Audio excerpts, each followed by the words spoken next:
नरेंद्र मोदी जी अब आपके बीच बात करें। भारत माता की, भारत माता की, पूरा दुनिया के गणतंत्र के मतलब बतावे,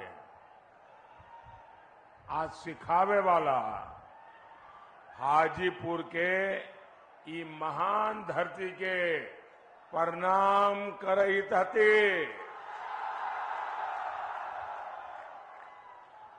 आज देश में चौथे चरण के लिए मतदान हो रहा है। मेरा सभी मतदाताओं से अनुरोध है कि वो ज्यादा से ज्यादा वोटिंग करें। ये चुनाव लोकतंत्र के एक महापर्व होता है और ज्यादा मतदान इसकी शोभा और बढ़ा देता है और आपका एक एक वोट ये हमारे लोकतंत्र का गहना बन जाता है। साथियों, ये भगवान महावीर की धरती है, ये भगवान बुद्ध की धरती है, ये वो धरती है जहां लोकतंत्र की भी जड़ें हैं और ये वो धरती है वहां राम चौरा मंदिर भी है और मान्यता है कि यहां हमारे प्रभु श्री राम के चरण पड़े थे। इसलिए हाजीपुर आकर आपसे आशीर्वाद लेना मेरे लिए बहुत बड़ा सौभाग्य है। साथियों, ये पहला लोकसभा चुनाव है जब हम स्वर्गीय रामविलास पासवान जी की अनुपस्थिति में लड़ रहे हैं। रामविलास जी सामाजिक न्याय के सच्चे साधक थे और हाजीपुर के प्रति उनका लगाव, हाजीपुर के प्रति उनका समर्पण ये हमेशा हमेशा याद रहेगा। हाजीपुर के लिए, उनके सपनों को पूरा करने के लिए हम सब संकल्पबद्ध हैं। साथियों, 4 जून बहुत दूर नहीं है। 4 जून को सुबह के इस समय सबकी नजर टीवी पर होगी, रेडियो पर होगी, सोशल मीडिया खंगालते होंगे और आप जो आशीर्वाद दे रहे हैं वो 4 जून को एक के बाद एक भाजपा एनडीए के विजय की ओर आगे बढ़ता जाएगा। और चुनाव के परिणाम क्या कहेंगे? चुनाव के परिणाम क्या कहेंगे? फिर एक बार, फिर एक बार, फिर एक बार एनडीए को दिया आपका वोट केंद्र में मोदी की मजबूत सरकार बनाएगा। आरजेडी, कांग्रेस या इंडिया अलायंस को तो अगर किसी ने गलती से भी बटन दबा दिया ना तो उसका वोट तो बेकार जाना जाना तय है। और बिहार के लोग तो समझदार है, वो बेकार जाने वाली चीज कभी करते ही नहीं है। और इसलिए अपना वोट सरकार बनाने के लिए दीजिए, देश बनाने के लिए दीजिए, आपके भविष्य के लिए, आपके बच्चों के उज्जवल भविष्य के लिए दीजिए। आपका वोट एनडीए को दीजिए। साथियों, बिहार के लोगों के सामर्थ्य और बिहार के लोगों की समझदारी का मैं बहुत सम्मान करता हूं, लेकिन मुझे ये देखकर दुख भी होता है कि सामाजिक न्याय के नाम पर लालटेन वालों ने बिहार में कितनी अंधेर गर्दी फैलाई। इन लोगों ने बिहार के लोगों को गरीब और अभाव में धकेल दिया, जंगल राज दिया। इन लोगों ने सबको बर्बाद किया और खुद अपने आलीशान महल खड़े कर दिए। क्या ऐसे लोग बिहार का कभी भी भला कर सकते हैं क्या? कर सकते हैं क्या? आरजेडी कांग्रेस में बिहार को आगे बढ़ाने की इच्छा शक्ति ही नहीं है। वे तो सोच रहे हैं अभी जितना समय बचा है, खुद का जितना लूट सके लूट ले।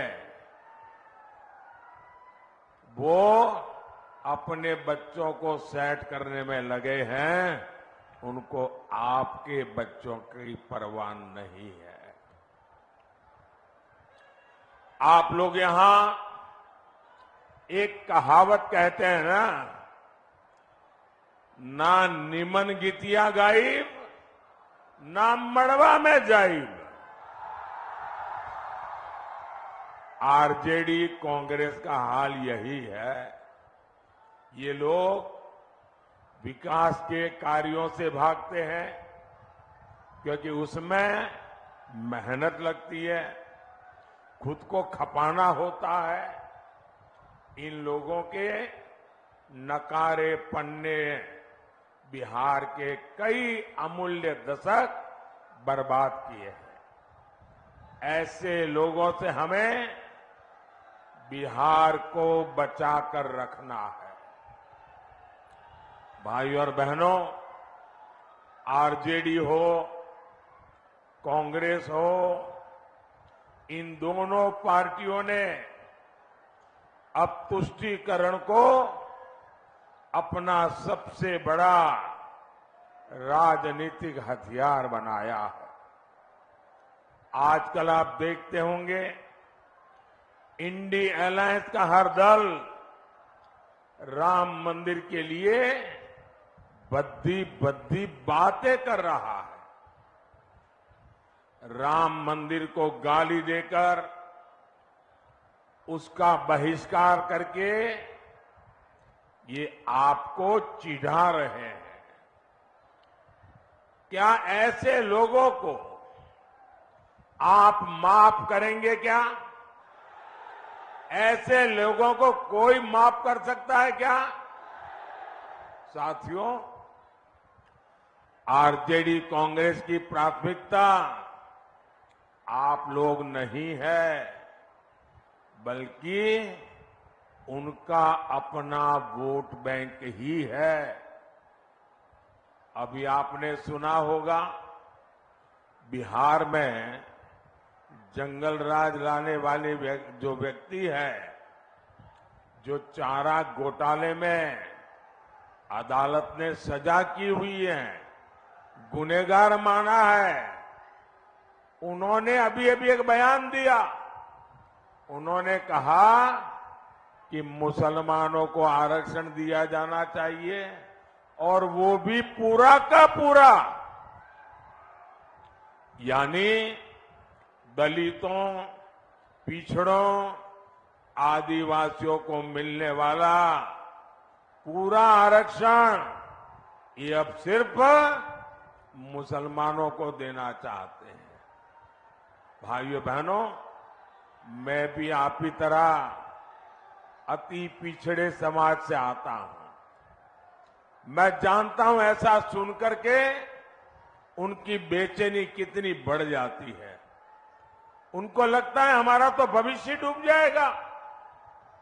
हमारे दलित भाई बहन, हमारे आदिवासी भाई बहन, हमारे पिछड़े, हमारे अति पिछड़े अगर धर्म के आधार पर आरक्षण के नाम पर उनको बाबा साहब ने जो अधिकार दिया है, संविधान ने जो अधिकार दिया है, वो अगर लूट लिया जाएगा तो इनकी तो आने वाली सारी पीढ़ियां बर्बाद हो जाएगी।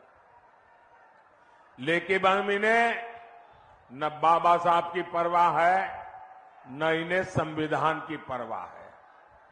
क्या बिहार का दलित हो, पिछड़ा हो, आदिवासी हो, ये हमारे समाज के लोग अपना हक आरजेडी कांग्रेस वालों को छीनने देंगे क्या? छीनने देंगे क्या? और मैं आपको गारंटी देता हूं, जब तक मोदी जिंदा है,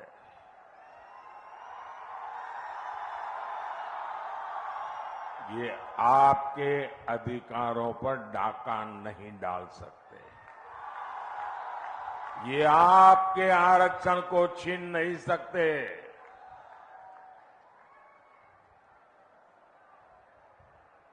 वो समझ लें, वो वक्त चला गया कि आपने महिलाओं को मिलने वाले आरक्षण के कागज फाड़ दिए थे। आगे अगर ऐसी कोई कोशिश करेंगे तो लेने के देने पड़ जाएंगे। साथियों, ये बीजेपी है, एनडीए है, जो सामाजिक न्याय की पहरेदार है। आज देश में एससी, एसटी, ओबीसी के सबसे अधिक एमपी, सबसे अधिक एमएलए ये बीजेपी और एनडीए के हैं। केंद्रीय मंत्रिमंडल में 60% मंत्री इन्हीं वर्गों के हैं। इतना ही नहीं, 2014 में जब हमारी सरकार बनी तो हमने एक दलित बेटे रामनाथ कोविंद जी को राष्ट्रपति बनाया और अब आदिवासी समाज की बेटी द्रौपदी मुर्मू जी हमारे देश की राष्ट्रपति के नाते मार्गदर्शन कर रही। ये होती है भागीदारी, ये होता है सबका साथ सबका विकास का मंत्र। भाइयों और बहनों, कांग्रेस आरजेडी ने मिलकर बिहार की अनेक पीढ़ियों को, उनके सपनों को तबाह किया है। और आज जब यहां इतनी बड़ी मात्रा में माताएं बहनें आशीर्वाद देने आई है, 40 साल से लटका हुआ एक मामला आरजेडी वालों ने पार्लियामेंट में जिन कागजों को छीन करके फाड़ दिया था, वो मामला था इस देश की माताओं बहनों को पार्लियामेंट में, असेंबली में अधिकार देने का, आरक्षण देने का। और इसके कारण, ये आरजेडी की मानसिकता के कारण, कांग्रेस की विकृत मानसिकता के कारण महिलाओं को अधिकार नहीं मिला। ये आपका भाई, माता ये आपका बेटा, आपने जब मुझे वहां सेवा करने के लिए भेजा ना, मैंने नई संसद बनते ही महिलाओं के लिए आरक्षण का भी काम पूरा कर दिया। ये आरजेडी वाले इसके विरोधी है। अगर ये दोबारा कोशिश की आने की तो ये भी छीन लेंगे, आप मान के चलिए। आरजेडी के राज में यहां सिर्फ अपहरण और फिरौती उद्योग ही फला फूला। हाजीपुर ने तो देखा है कैसे यहां के उद्योग धंधे सब चौपट हो गए। आरजेडी कांग्रेस ने बिहार को सिर्फ पलायन दिया, बिहार को सिर्फ तबाही दी। साथियों, मोदी विकसित बिहार, विकसित भारत के संकल्प को लेकर निकला है और मोदी का, एनडीए का ट्रैक रिकॉर्ड क्या है? हमारा ट्रैक रिकॉर्ड भ्रष्टाचारियों को खोज करके सजा देने का है। मैं देश को, आप लोगों को एक आंकड़ा देता हूं। आप लोग ध्यान से सुनेंगे आंकड़ा, ये आपको काम आएगा। ये जो टीवी पर हम नोटों के पहाड़ देखते हैं ना, ये राजनेताओं के यहां से पकड़े जाते हैं। ये गरीब का पैसा है और ये गरीब के पैसों की लूट मुझे सोने नहीं देती है भाइयों। जब केंद्र में ये आरजेडी और कांग्रेस वाले सरकार चलाते थे, तब ये ईडी जो कर रहे हैं ना, ये क्यों चिल्ला रहे हैं मैं बताता हूं।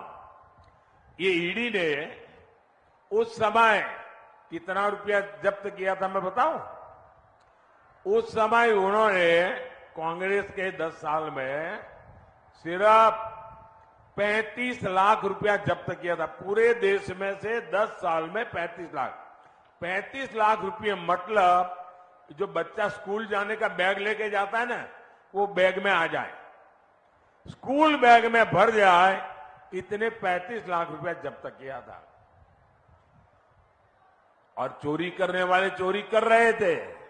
मोदी ने, ये जो चोरों ने रुपया पैसा गरीबों का लूटा है, उनके यहां सर्च की। 10 साल में मोदी ने कितना रुपया जब्त किया बताऊं? मोदी ने 2200 करोड़ रुपया जब्त किया है। उन्होंने जो पैसा जब्त किया था वो स्कूल बैग में आ जाए इतना था। मोदी ने जो पैसा जब्त किया है, अगर उन पैसों को ले जाना है तो जो छोटे ट्रक आते हैं ना, 70 ट्रक लगते हैं, 70 ट्रक, 70। कहां एक स्कूल बैग वाला पैसा और कहां 70 ट्रक भर करके पैसा। और ये चोरों को नींद उड़ गई है और इसलिए मोदी को गाली दे रहे हैं। साथियों, इन लोगों ने आपको लूटकर, नौकरी के बदले जमीनें लिखवाकर दिल्ली और देश में जो जायदाद बनाई है, वो अब सब एजेंसियों ने जब्त कर ली है। और मैं आपको भरोसा, गारंटी देता हूं, जिसने गरीब से जमीन छीनी है वो बच करके नहीं जाएगा। साथियों, मोदी के सेवा काल में भारत में देश की अर्थव्यवस्था तेजी से आगे बढ़ रही है। और जब अर्थव्यवस्था आगे बढ़ती है तो उतने ही रोजगार के भी मौके पैदा होते हैं। पिछले 10 साल में बिहार में 1400 किलोमीटर नई रेल लाइनें बिछाई गई। बिहार में 400 से अधिक रेलवे फ्लाईओवर और अंडरपास बने। कोई मुझे बताइए, क्या बिना रोजगार को एक काम हुआ होगा क्या? छूमंतर करके जैसे रुपये ले जाते हैं वैसे पुलिया भी बन जाती होगी क्या? किसी को तो रोजगार मिला होगा ना, तब जाकर के बना होगा। पिछले 10 साल में बिहार में 3,300 किलोमीटर के नेशनल हाईवे बने हैं। मुझे कोई बताएं भाई बुद्धिमान, 3,300 किलोमीटर हाईवे क्या बिना रोजगार दिए बन जाते हैं क्या? लगातार चौड़े हो रहे हाईवे हो, एक्सप्रेस हो, बिहार में खाद के कारखाने का काम हो, थर्मल पावर प्लांट हो, गंगा नदी पर बन रहे अनेकों बड़े पुल हो, पटना में मेट्रो में चल रहा कार्य हो, नेचुरल गैस का नेटवर्क हो, गांव-गांव तक उज्ज्वला की गैस पहुंचाने का नेटवर्क हो, ये सब रोजगार की गारंटी होते हैं, रोजगार की गारंटी।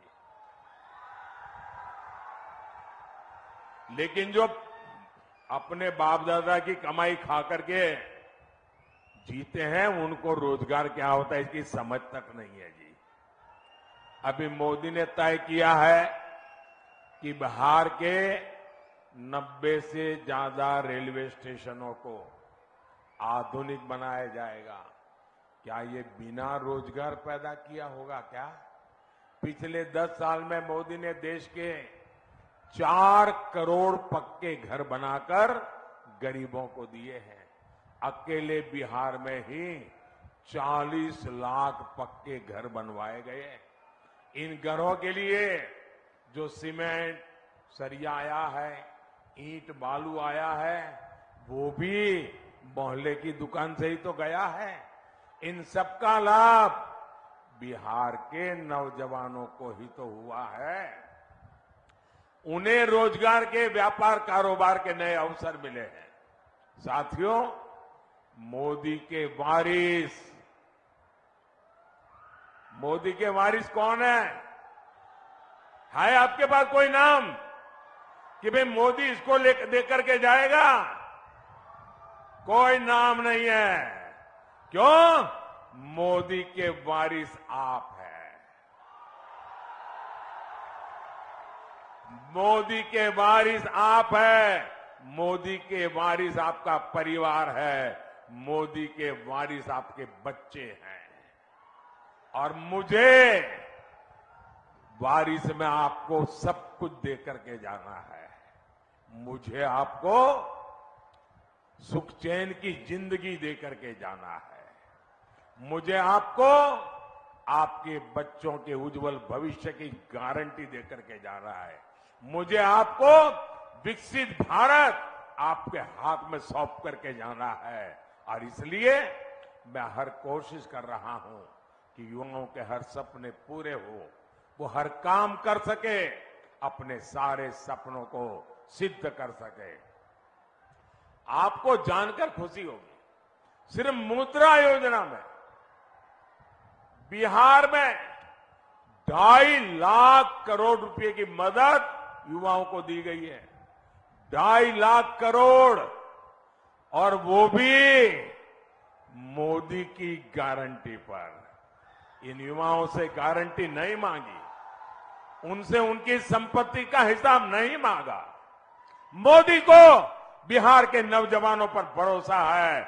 उनको मैं रुपये दूंगा, वो डबल कर देंगे और बैंक का लोन भी वापस कर देंगे। ये मेरा भरोसा है। ये 3 लाख करोड़ रुपए यहां दलित, अति पिछड़े युवाओं को मिले, महिलाओं को मिले। इससे यहां लाखों काम शुरू हुए।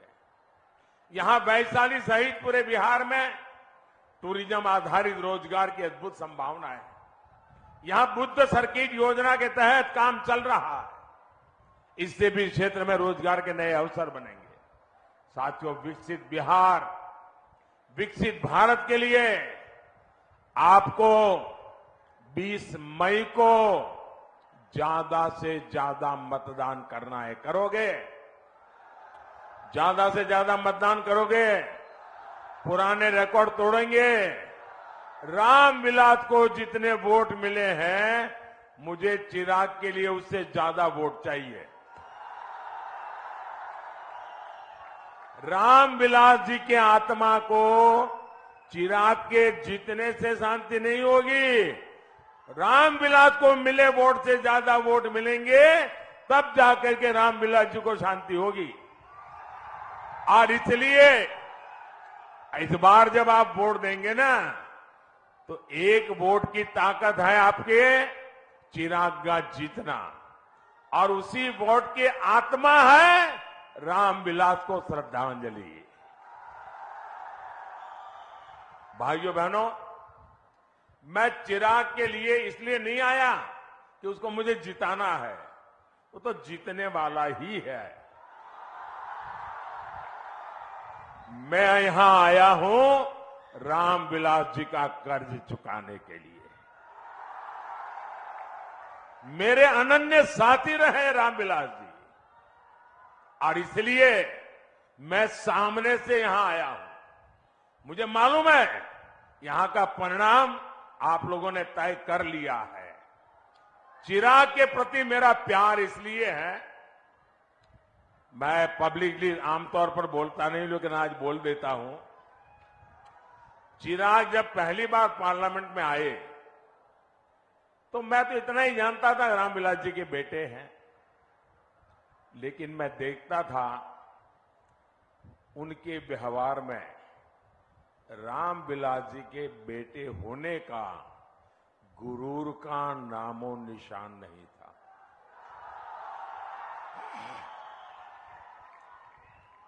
ये बहुत बड़ी बात है, और मैं इसके लिए उनकी माता जी को सारे क्रेडिट देता हूं। आपने इसको ऐसा संस्कार दिया, गुरूर का नामो निशान नहीं। दूसरी बात, मैंने एक बार हमारी कैबिनेट में कही थी, शायद चिराग को भी पता नहीं होगा, रामविलास जी कैबिनेट में थे। मैंने कहा कि मैं देखता हूं कि चिराग जब पार्लियामेंट चलती है वो पूरे दिन सदन में बैठता है। सॉरी, मैं जरा तूतारी कर देता हूं कि मैंने उसको बेटे की तरह देखा है, वरना वो हमारे माननीय सांसद है। पूरा समय पार्लियामेंट में वो बैठते थे 14 से 19।